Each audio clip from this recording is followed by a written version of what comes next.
दो दुकानदारों की दुश्मनी एक दिलचस्प और शिक्षाप्रद कहानी हो सकती है जो ईर्ष्या, प्रतिस्पर्धा और अंततः समझौते पर आधारित होती है।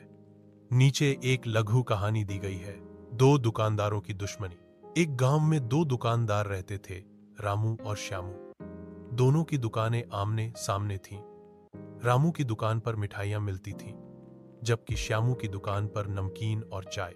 शुरुआत में दोनों अच्छे दोस्त थे, लेकिन धीरे धीरे उनमें प्रतिस्पर्धा बढ़ने लगी। अगर रामू ने दुकान पर सजावट की तो श्यामू अगले दिन और अच्छी सजावट करवा लेता। अगर श्यामू ने छूट दी तो रामू उससे भी ज्यादा छूट देने लगता। धीरे धीरे ये प्रतिस्पर्धा दुश्मनी में बदल गई। अब दोनों एक दूसरे को देखकर मुंह मोड़ लेते।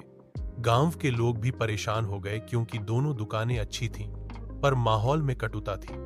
एक दिन गांव में एक साधु आए।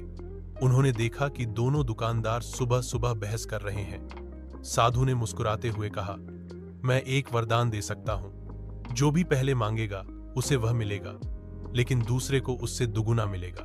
रामू आगे आया और सोचने लगा, लेकिन ईर्ष्या ने उसे घेर लिया।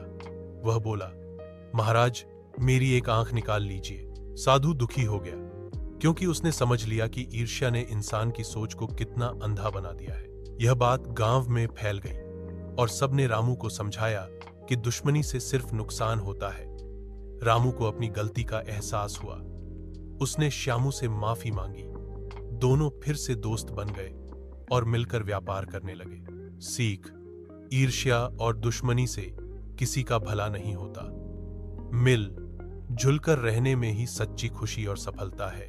अगर आप चाहें तो मैं इसे और विस्तार से कहानी रूप में लिख सकता हूं, या इसे स्क्रिप्ट, नाटक या कविता में बदल सकता हूं।